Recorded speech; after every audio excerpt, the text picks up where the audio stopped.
Et si la disparition de 2 trains à l'aube annonçait le bouleversement total du front? Imaginez, en l'espace de quelques heures, 2 locomotives essentielles au ravitaillement de l'armée ukrainienne s'effacent du paysage, frappées avec une précision chirurgicale à des dizaines, voire des centaines de kilomètres de la ligne de front.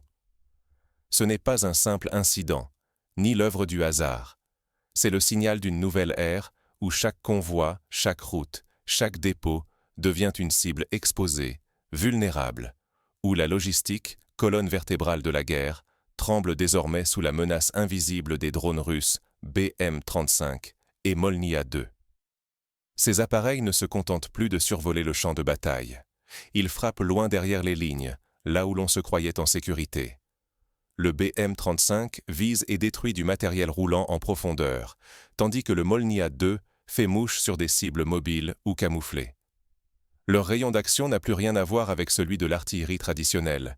Ils franchissent sans effort la distance séparant le front des centres logistiques, semant la confusion et la panique chez l'adversaire. Pour les Ukrainiens, la surprise est totale. Comment expliquer l'effondrement soudain de 2 axes cruciaux du ravitaillement, alors que les frappes semblent se répéter, implacables, chaque jour un peu plus loin, un peu plus précisément? Désormais, chaque mouvement, chaque regroupement de ressources devient risqué, chaque arrêt en gare, chaque transfert de matériel se transforme en loterie mortelle. L'angoisse s'installe. Où et quand la prochaine frappe? Et surtout, comment s'en protéger? Car derrière chaque attaque, il y a bien plus qu'un simple drone armé. C'est tout un système tactique, coordonné, qui impose sa propre logique. Rien d'isolé ici. Nous assistons à la naissance d'un chef d'orchestre invisible, capable de dicter le tempo du front, de choisir les victimes à sa convenance, de désorganiser les plans adverses sans jamais se montrer. Et pourtant, il serait facile de sous-estimer cette transformation, de croire que ces frappes ne sont que des épisodes spectaculaires, sans lendemain. Grave erreur. La technologie, l'agilité et la précision viennent de redistribuer les cartes du pouvoir sur le champ de bataille. La guerre moderne change de visage, et rares sont ceux qui en mesurent vraiment les conséquences. Mais comment ces drones sont-ils devenus de véritables chefs d'orchestre invisibles du champ de bataille? Découvrons-le ensemble. Pour comprendre cette révolution silencieuse, il faut plonger dans la conception et le mode d'action de ces drones qui redéfinissent la notion même de supériorité tactique. Ce ne sont plus de simples gadgets volants, mais bien des acteurs centraux de la guerre. En quelques semaines, ces drones russes nouvelle génération ont prouvé leur force sur le front ukrainien. La destruction de 2 locomotives essentielles à la logistique, suivie de la neutralisation d'un véhicule anti-aérien rare, n'est pas le fruit du hasard, mais le résultat d'opérations minutieusement planifiées. Leur secret? Une technologie de pointe qui combine la précision du pilotage en temps réel via le mode FPV et la connexion satellite Starlink. Les opérateurs corrigent la trajectoire du drone à chaque seconde, jusqu'à l'impact, même à des centaines de kilomètres de distance.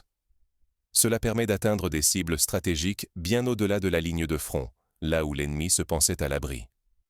Le BM-35 impressionne par sa puissance.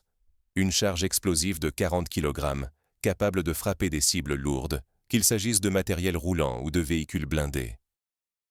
Le Molnia II, plus discret, transporte jusqu'à 6 kg et peut atteindre des points situés à près de 200 km. Leur rayon d'action ne laisse aucun endroit vraiment sûr. Ces drones ne servent pas seulement à frapper. Ils intègrent dans une seule plateforme les rôles de reconnaissance, d'attaque et de logistique. Grâce à leur polyvalence, ils surveillent, localisent, transmettent de l'information et frappent, tout cela en temps réel. Ils deviennent ainsi des coordinateurs invisibles, capables de transformer le rythme de la guerre. Sous-estimer leur capacité, c'est ignorer un bouleversement profond de l'équilibre des forces. Désormais, chaque convoi, chaque concentration de matériel, chaque point névralgique est exposé, parfois à des dizaines ou des centaines de kilomètres du front. La pression logistique et psychologique sur les forces adverses monte d'un cran. La technologie fascine, mais quels dégâts précis ces drones ont-ils déjà causés sur le terrain? Regardons leurs impacts concrets et la nouvelle réalité qu'ils imposent à la défense adverse. Derrière chaque voie ferrée, chaque convoi, une menace invisible plane désormais, prête à frapper là où on s'y attend le moins. Les drones russes, BM-35, Italie et Molnia 2, ne se contentent plus d'observer. Ils ciblent et détruisent les points névralgiques de la logistique ukrainienne. Locomotives, camions de transport, véhicules blindés, même les postes de commandement de la défense anti-aérienne sont frappés avec une précision chirurgicale. Chaque attaque vise un maillon essentiel, rendant chaque tentative de ravitaillement vulnérable et risquée. Un seul coup contre une locomotive, c'est toute une ligne de ravitaillement qui s'arrête. La destruction d'un transporteur ou d'un poste de commandement PVO oblige l'ennemi à improviser, à détourner ses ressources, à réorganiser des trajets qui, jusque-là, paraissaient sûrs.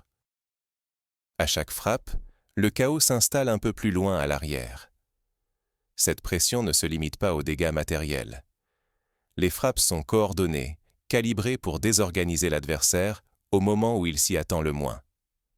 Résultat, la livraison de munitions ralentit, les itinéraires changent sans cesse, l'incertitude s'installe dans chaque décision prise par les logisticiens comme les commandants. Ce harcèlement systémique crée un effet domino. Pour chaque cible touchée, c'est l'ensemble de la chaîne d'approvisionnement qui se grippe et perd en efficacité. À mesure que la menace se propage, il devient impossible de sécuriser totalement les arrières. Les soldats, comme les responsables logistiques, vivent sous la menace constante d'un coup qui peut tomber à tout moment. Psychologiquement, la situation est lourde. La simple idée qu'aucune zone n'est vraiment à l'abri change le rapport au front. L'adversaire, sous cette pression continue, commence à gaspiller temps, matériel et ressources juste pour tenter de préserver une illusion de sécurité. Ceux qui n'adaptent pas au plus vite leur stratégie et leur logistique risquent de voir leurs efforts s'effondrer. La guerre, dans sa dimension la plus profonde, est bouleversée. L'ennemi n'est plus uniquement devant, il est partout où l'œil du drone peut se poser. Mais l'impact ne s'arrête pas là. Quel avenir pour la guerre, quand chaque mouvement peut être neutralisé presque instantanément? Le front n'a plus de profondeur. La guerre entre désormais dans l'ère de la saturation technologique. Plus aucune zone n'est à l'abri, chaque kilomètre carré peut devenir la prochaine cible. L'adversaire se retrouve forcé de revoir l'ensemble de sa logistique et de renforcer ses défenses sur tout le territoire, car la menace peut surgir à tout instant, loin derrière la ligne de front. Les drones offrent un contrôle quasi permanent de l'espace ennemi. Ils détectent, suivent et frappent en temps réel, rendant toute tentative adverse risquée et souvent vaine. Chaque convoi, chaque position stratégique devient vulnérable, obligeant l'ennemi à disperser ses ressources et à multiplier les précautions, ce qui affaiblit sa cohésion générale. La stratégie russe n'est plus une simple addition de frappes isolées, elle devient systémique. Chaque attaque s'intègre dans un schéma global, où la pression est maintenue sans relâche, usant l'adversaire physiquement et psychologiquement. Les drones sont désormais les chefs d'orchestre invisibles de cette guerre, imposant leur rythme et dictant les réactions ennemies.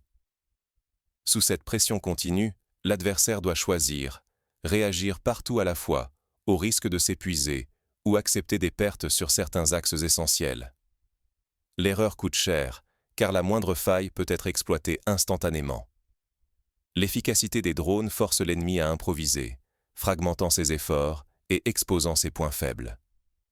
Faute d'innovation ou de contre-mesures efficaces, la résilience et la réputation militaire de l'adversaire sont menacées d'effondrement. Repoussé, acculé à l'erreur, il risque de perdre non seulement des ressources matérielles, mais aussi la confiance de ses alliés et de ses troupes. Pour les observateurs et les responsables de toute organisation dépendant de ces lignes de ravitaillement, ce bouleversement technologique est un avertissement. La vulnérabilité n'a jamais été aussi grande. Il ne s'agit plus simplement de protéger le front, mais de repenser toute la profondeur stratégique, d'un bout à l'autre du territoire. Mais alors, comment s'adapter à ce nouveau champ de bataille où la technologie change toutes les règles? Quelles solutions concrètes et quelles leçons universelles pouvons-nous en tirer? Derrière chaque innovation, une opportunité ou un risque mortel. Ce que révèlent les dernières frappes de drones russes, c'est bien plus qu'un simple progrès technique. c'est l'émergence d'un nouveau modèle où le renseignement, la frappe et la logistique ne forment plus qu'un système unique, intégré et redoutablement efficace. Aujourd'hui, l'efficacité ne se mesure plus uniquement à la puissance de feu. Elle repose sur la capacité à relier chaque maillon, capter l'information, la transformer en action et soutenir cette action par une chaîne logistique fluide et résiliente. Les drones BM-35 et Molniya 2 jouent ce rôle de coordinateur invisible, bouleversant la dynamique habituelle de la guerre. Face à cette mutation, la clé devient la réactivité, la faculté d'agir vite, de s'adapter en temps réel. Mais cette vitesse n'est rien sans la redondance. Multiplier les voies d'approvisionnement, prévoir des plans B, rendre chaque infrastructure remplaçable en un clin d'œil. C'est ainsi que l'on reste maître du jeu, même quand l'adversaire frappe loin derrière la ligne de front. Mais l'arme la plus redoutable, c'est peut-être celle qui ne se voit pas, la pression psychologique. Quand la logistique n'est plus sûre nulle part, que chaque train, chaque véhicule, chaque antenne peut être ciblée, alors la peur s'installe. Gérer cette peur, maintenir la cohérence sous la pression, devient un facteur clé du succès ou de l'échec. Cette nouvelle réalité ne concerne pas seulement les militaires. Pour les entreprises, les États ou même les particuliers, la leçon est claire. Il faut anticiper l'imprévisible. Investir dans la flexibilité, renforcer la résilience des systèmes, oser penser à contre-courant. Attendre, c'est risquer l'obsolescence. Laisser passer la vague, c'est perdre le contrôle sur son avenir. Rester passif face à ces bouleversements, c'est s'exposer à la perte de ressources, de réputation, et parfois à l'effondrement pur et simple. La technologie redéfinit chaque jour les règles du jeu, et seuls les plus agiles survivent. Alors, comment transformer ces constats en actions concrètes? Découvrons maintenant les stratégies clés pour traverser, et même profiter, de cette révolution silencieuse. La technologie ne dort jamais, et l'équilibre de demain se joue dès aujourd'hui. Chaque nouveau drone russe, qu'il s'agisse du BM-35, de l'Italie ou du Molniya 2, incarne la rapidité avec laquelle l'innovation peut inverser le cours d'un conflit, bouleversant les certitudes d'hier. Sur le front ukrainien, ces machines ne sont plus de simples outils d'attaque ponctuels. Elles forment un réseau intelligent, une force invisible qui redessine chaque jour la carte du champ de bataille, jusque dans la profondeur logistique de l'adversaire. Ignorer cette mutation, rester simple spectateur, c'est laisser le destin collectif se décider sans vous. Ne pas réfléchir au rôle de l'innovation, c'est accepter d'être dépassé quand l'équilibre des forces bascule sous l'effet de la précision, de la mobilité et de la coordination technologique. Aujourd'hui, chaque frappe démontre que la maîtrise de la technologie ne se limite plus au matériel, mais à la capacité d'intégrer, de surprendre et de s'adapter plus vite que le camp d'en face. La question n'est plus de savoir si la guerre change, mais jusqu'où l'intelligence humaine, portée par l'innovation, redéfinira demain ce que nous pensions acquis. Les drones russes ne sont qu'un exemple. L'histoire est remplie de ruptures où l'audace technique prend le pas sur la tradition et bouscule l'ordre établi. Serez-vous de ceux qui observent ou de ceux qui anticipent? Parce qu'au fond, ce nouveau théâtre d'opération n'est pas réservé aux seuls militaires. Il concerne tous les domaines où la technologie avance plus vite que les règles du jeu. Rester passif, c'est voir son espace de manœuvre diminuer jour après jour. L'avenir appartient à ceux qui comprennent et s'engagent, pas à ceux qui s'endorment sur leurs acquis.